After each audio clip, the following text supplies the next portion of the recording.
Hey everybody, it's Kara with the She's the Owner podcast, and we have a Ben Ivey. And so the funny thing is we tried to record this a week ago, and I slipped through it, and I never ever do stuff like that. And so he was very gracious and sweet, and so we rescheduled today. So today we finally are connecting. So Ben is a lifestyle. What do you want to be called? Lifestyle entrepreneur, lifestyle coach? What are we Sure. saying? I usually phrase it as, CEO of the entrepreneur lifestyle. I do coaching, I do training, stuff like that, but kick-ass that's pretty much human. what we leave with. Yeah. And so he and I have connected through, of course, the Tony Robbins community, where I connect with most people, because it's an incredible tribe and community of people. But you've learned under a bunch of different mentors. So tell us a little bit. Welcome to the show. Tell us a bit about your journey to now and how you got into this space, and then we'll kind of take it from there. Sure. So the quick version, I had a business in Silicon Valley previously, and I was rock and rolling, like all about the money, trying to move everything forward. And then I ended up losing my father to suicide, who was my best friend. And that completely shook my world, where I quit my business and I started to search about what really matters to people in life, and why do us as entrepreneurs get so overwhelmed, and how do we create these parallel worlds where what people see in the reality is very different. And since then, as you mentioned, I've worked with a variety of different experts from all walks of life, and I've been doing a lot of stuff out in China for almost a decade now. And I feel very grateful to have been on the journey where I now help a lot of overwhelmed entrepreneurs or entrepreneurs struggling with procrastination to be able to live a great lifestyle whilst they boost their business. Amazing. So let's get into it. I had a hard time watching your video I was in it, and then all of a sudden when you dropped the bomb about your dad, I was like totally gutted. And I'm even now still trying to kind of hold it together, because when I think about that, I've lost both my parents, not in that way at all. And so let's talk a bit about how old were you when he passed? That was seven years ago or something like that. So I was in my early 20s. Okay. So talk a bit about what masculine means to you, because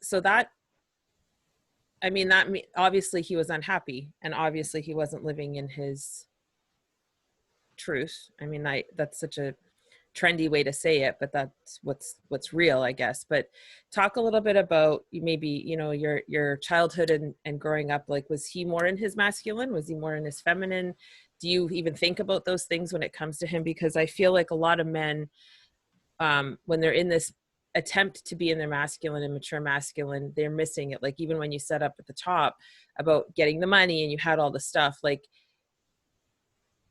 what was his zone, if you will, on where he was at? And if you had to talk about masculine energy, was it toxic or healthy? Sure. Well, when we look at the energies of both masculine and feminine, and I reflect back, I think that many entrepreneurs, and obviously my dad included, I felt that there are these parallel worlds where you create, and I think that's often we can associate the immature masculine to that, of having this surface of what people see, like the mask, right? And what was amazing is that he was someone that gives loads to other people.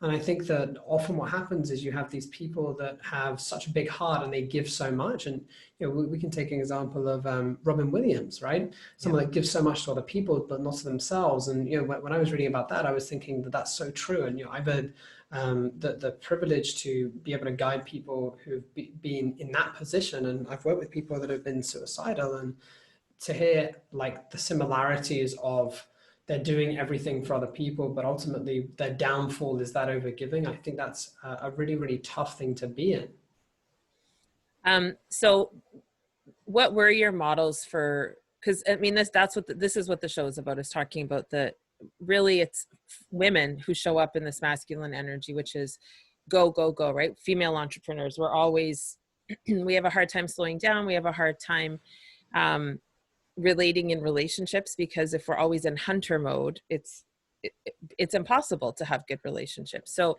what are your thoughts around that type of I mean, you work with female entrepreneurs, obviously. And so Yeah. and my feeling as one is that we are the ones who will seek out a coach. We are the ones who will seek out programs. We are the ones who will seek out seminars. And then we get all into it and we're hunting and we're creating all these businesses and we're killing it and all this, but inside we're not happy because we're not living in our feminine core. And I was reading, one of your clients was talking about salsa dancing. And I tell women all the time, that's the fastest way to get into your body and get into that flow. But do you have those type of conversations with your female or male clients, either way, where it's like, you got to slow down and get into that heart to start to enjoy a lot of this stuff? Is that a part of the conversation with the women and men? Yeah, well, I take different strategies for men and women, and you alluded to an example of dancing and how that's a fantastic way to get into the sort of feminine flow. And you mentioned the hunter, and in China, there's certainly many female entrepreneurs that are that hunter type of, okay, tell me what to do to get a man, right? They want the strategy, they'll go do it, they'll go hunt, and they're not afraid to go speak to people. Like, it's literally like, it's unreal. I remember. Wow. Speaking about relationships that are like a single dating thing, and it's just unreal the confidence these women have, but it's completely polarizing to men in that scenario. And it's such a shame because it's done with all the right intentions, but the strategy is completely different. And often being able to take a step back and allow yourself to experience something different, I think, is important. And when you mentioned it, you can't be the hunter all the time. One of the important things I think to get is, you can be a hunter at work and then you can chill out at home, or move into these different energies. And I think it's really important to allow people to have that gift of playing different roles depending on what they're doing. And for men, alternatively, I actually take a slightly different approach. What I do is I took it from Julia Cameron with Morning Pages.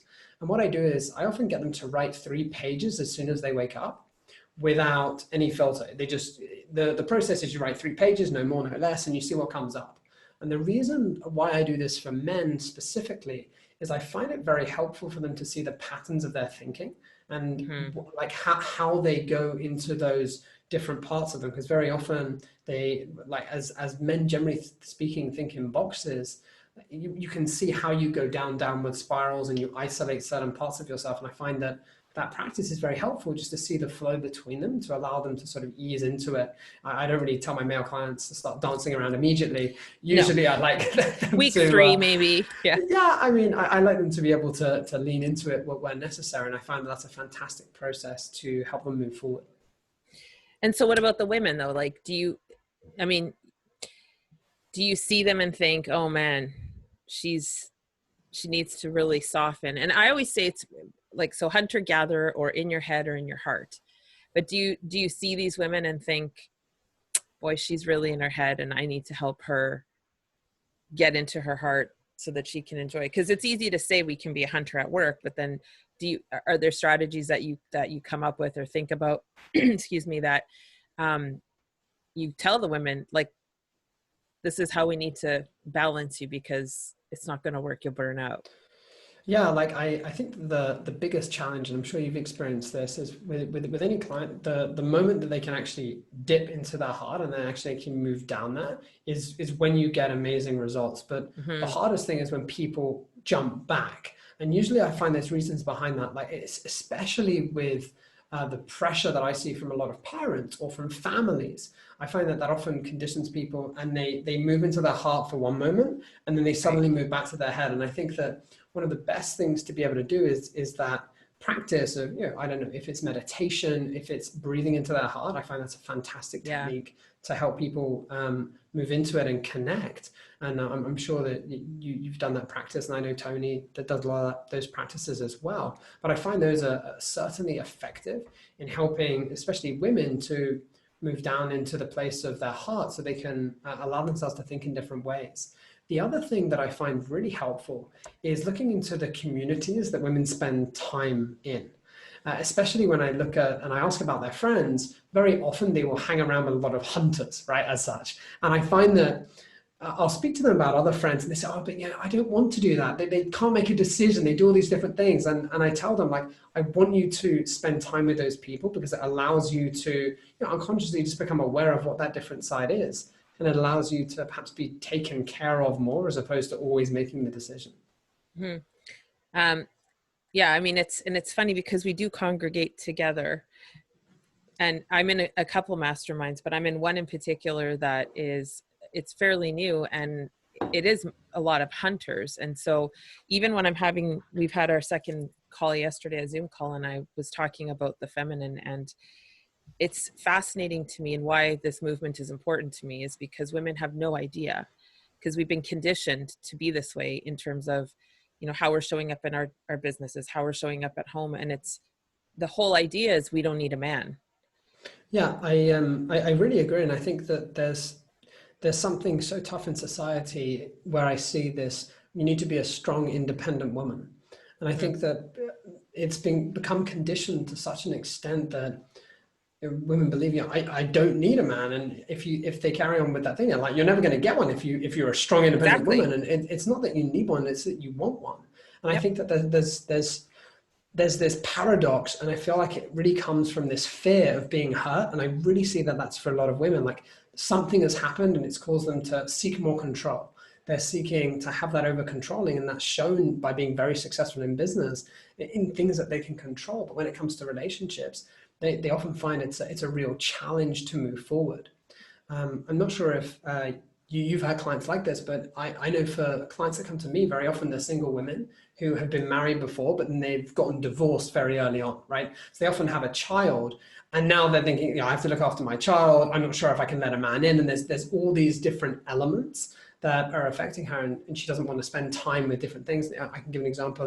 There's a lady called Jube in China. She has like a company in education, and what she found was that it was so challenging to be able to be open in the places where she'd go, because she wasn't sure if she was wearing the business hat or like a flow hat, and she often knowing where you stand with people for her was very challenging. I'm sure that people that you've Yep. spoken to have also experienced that.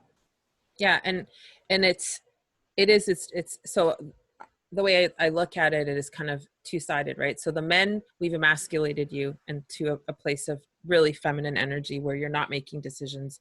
You're just sort of passively along if you're married or in a relationship, or you're, as a single woman, you're just repelling every guy that you'd ever want. Because a lot of strong women need strong men, but a strong man eventually will say, this is not a pissing contest and I'm not interested in having it with you. And so off you go.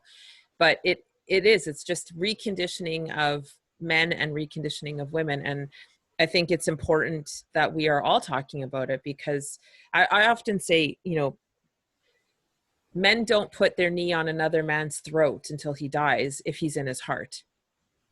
They don't fly airplanes into buildings if they're in their hearts. They just don't. They don't rape women. They don't hurt women. If you're in your heart, and a mother's not going to do the things she's doing if she's in her heart. And I think this concept of we're always up here and making these calculated decisions and we're in our ego is the thing that we just need to settle down into the heart. And I have two companies and I can run them both inside my heart. But when I'm ready to execute, I go back in my head. I go back into my, I got to get shit done mode. Let's talk a little bit about your journey into this entire practice. I know a lot of it was, I think, your father's passing, but how did you get into Tony Robbins? And you did the Madonna's training as well, I see. But talk a little bit about what your business was originally, and then how you ended up where you're at now.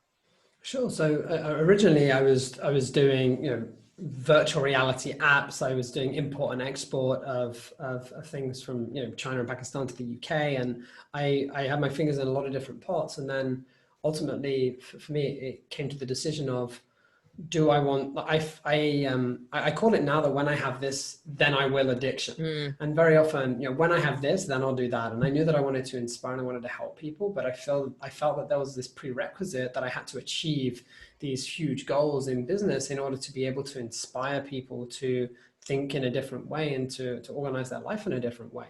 And when it finally came to the decision, and my dad passing was obviously a trigger for that, it took a lot of time for me to be able to, go on this journey. And when it happened as a man, I definitely felt that I hardened up to be the rock for other people. But the issue with that is that, my challenge is that I wanted to be happy all the time for other people. But the difficulty is that I didn't allow other people to be there for me at the same time, because I was always being the rock for other people.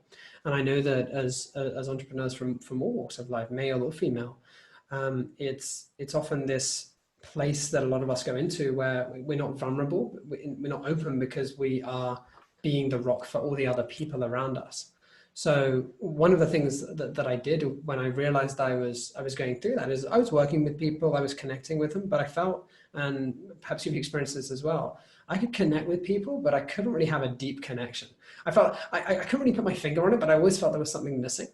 And what I did is I ended up flying down to one of Tony's events, UPW, in LA. And my outcome for that was to be able to open up emotionally and more vulnerably, to allow me to connect with people on a deeper level, right? It had, little did you know.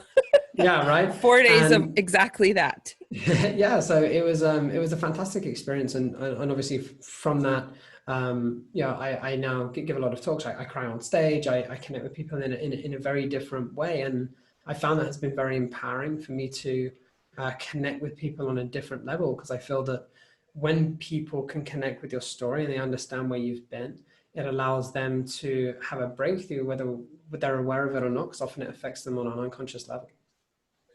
So what's an example of when you've been really vulnerable as a young man? I mean, obviously if you're crying on stage, that's a moment, but can you think of any time maybe that you could share with, if there's a younger man listening to this podcast where they don't quite know even what it looks like, but could you give an example of when you were really vulnerable, whether it was in a relationship or a coaching moment or with your mom, or something where, you can just sort of, they could model after? Sure. Well, I think that one of the challenges that I felt that men and women both experience when they're in too much of the masculine is identifying the emotions they're experiencing, and then sharing that with other people, and saying, like, I don't know why I'm feeling this emotion, and trying to identify and understand it. And I know that, very, very often previously, whenever it was my dad's birthday or something like that, I know that I would experience more frustration, or I would experience these negative emotions. I remember chatting to one of the other guys when I was in Los Angeles, and then he started opening up about how his mum is in jail, and all these other things. And, he's running the successful business, his mum's in jail, and it was one of those moments where, when I look at to Brené Brown and the power of vulnerability, and we think of when we're vulnerable, it allows us to connect on a deeper level. I just thought I had no idea. And so often when it's very easy to isolate ourselves, especially now in COVID, like we're all isolating ourselves. All you're seeing is these happy Instagram pictures from, I don't know, like 8 months ago. And it's, I don't know how people are on the beach at the moment, but either way, I think that it's that human connection that I feel we're missing in our lives. And that's one of many moments that I see of being able to have that courage to share something that's allowed me to connect with another human at a deeper level. So what's your favorite part about coaching? Oh my God, there's so many parts. I think my favorite part about give me the coaching, top 3. Okay. I think when I think of coaching, when I think of, for example, a lady who approached me maybe 2 or 3 years ago. We know each other very well now, but she was suicidal at the time, couldn't see herself living past 35, and she was 34 and a half. And I remember doing, different coaching techniques, and I remember doing a parts integration, and actually being incredibly fearful on the phone of, I know what I'm doing, but this is someone's life. And speaking to a part of her, her name is Anna, and she was saying, I just want to kill myself. I don't want to live anymore. Like, I could do it right now. And like, that is for me, like, I'm like, okay, I know I've got the skills, but holy shit, this is pressure. Like on an unreal level. And it's moments like that. And then, we go through the process, and 6 months later, she's saying, like, I can't believe I'm experiencing the emotions I have now. Like, I don't have those huge oscillations that I used to. I don't lock myself away for like a week. And, this is a lady who's flying to New York, having these massive successful ventures. And, moments like that is why I do coaching, and that brings me alive. And then, there's other smaller things. Like I remember even doing like, just like a consultation call, right? Just chatting to someone. And I remember talking to him, and I was like, in the most honest and most authentic way, I was like, I do not think this relationship is good for you. And he was complaining, he was like, yeah, but this and this. And I was like, yeah, and it's not like I'm telling him what to do. I'm like, from what you're saying to me, it feels like you're waiting for an excuse to go. You need to make a decision, right? And I met him 2.5 years later, and he said to me that, that was one of the triggers. He ended up getting a divorce, and now he's married to a new woman, and they're relationship counselors. And I'm like, what? And it's just unreal to think like that you have that, just that one conversation can allow someone to take a completely different trajectory. And it's those moments that I think are amazing. And I guess one of the last things, because I know you asked for 3, is just what I learn from other people. Because the truth is, as a coach, you don't know everything. And like the stories that I hear, like when, I met someone at UPW when I volunteered who had $1 billion business, lost everything. His best friend stole his private jet. He's experienced more pain than I could possibly imagine, going to jail for 2 years, like not being able to see his family, like just unreal, like to go from that high to that low. And to be able to have that gift of, working with him and to be able to see that transformation is just unreal. Like I feel so blessed, and I genuinely find it an incredible experience to be that light for someone, to help them shine brighter and live their life in a new way. That's beautiful. Let's talk about a bit about relationships. Are you married, single? Yeah, married. Married. Okay. How long have you been married? So my wife and I technically got married in November, but we haven't had our wedding yet because of COVID and everything. Right. So so we were in a long distance relationship for about 4.5 years before she moved in. Yeah. So she was in Los Angeles. I was in China doing speaking gigs. I'd like fly to her, and then I go back to the UK, and people tell me, oh, it's tough. They're an hour away. And I'm like, yeah, I'm on the other side of the world, Yeah. So that was, incredibly challenging, but I feel very blessed to, she's an amazing woman, and she definitely makes me who I am. And I feel incredibly grateful to have her by my side to offer me different perspectives, help me see things in a different way. And I can lean on her where I need, which helps me to be better for those that I serve. Mm-hmm. So what's the dynamic? Are you familiar with polarity and all that type of conversation? My thing's falling here. Yeah. So, cause that's the trick too. Like when you're with a strong individual, you have to figure out how to have polarity inside of a marriage. Do you guys feel that you have that? Do you feel that it's nice and balanced? And then the second part of that question is, how do you continue to show up as her king and somebody that she can rely on in that way? Sure. So with regards to polarity, I definitely think that we have the stereotypical like masculine and feminine, but I think what's also important in that is we switch roles, and I think that's important to gain that balance, right? I can go emotionally, and she can be there for me. And I think that one of the challenges we had previously, and I think this is very important, especially for the ladies listening, that when men share, it's a very common thing that men need to listen more to women. I often find that one of the things is for women to listen to men and not to try and fix what they're saying as well. And that's something that I feel has been really paramount and helpful in our relationship, especially in sort of the Asian culture, which is, I'm saying this because I love you, and often it's critical, or often it's saying these things, and that used to be a challenge. And the polarity that we have now is fantastic. I think we have a lot of fun in our relationship with different habits and routines, and ultimately for us, it's kind of a more of an exploratory time, because we've been in the same place now for like 6 months, which is nice, as opposed to me jetting off every few months. So I think it's small things that really matter. So I'll give you an example. In the UK, it has been scorching hot. over the past like week or so, like unreal humidity, like horrendous. It's literally been a sweat box in here. I can't even tell you. I was on a podcast. I literally had a towel. And I'm wiping my face. And honestly, because you've got to shut the windows, and I had my feet in water as I'm on this podcast. Wow. No, honestly, because it's just so funny, honestly. And one of the things that I know that she loves is this new ice cream gelato place. It's like dairy free, really nice. So in the middle of the day, I'll just go because I've got flexibility. Sometimes I have calls in the evenings, morning, it's fine. So I popped out and bought like a huge fat tub of this mango gelato ice cream from down the road. And then I bought that, and then I bought a fan, and I gave her the fan. She's like, oh, that's amazing, blah, blah, blah. And I walk upstairs and I'm like, oh, I tell you what we should do. We should definitely go get that ice cream later. She was like, oh my God, I could definitely do that. And I was like, could you eat it now? She was like, yeah, I could eat the whole thing now. And I was like, go open the freezer. And it's like, I feel like it's like moments like that, which are the small things that really matter, that make a huge difference in relationships. And I know for her, and there's the 5 love languages. I think that personally, one of the ones that are missing from that is food, because I think food is a huge way which people love, like especially out in Asia. Like, a funny story of me gaining so much weight because I was misinterpreting how her family was showing love. Like they would give lots of food.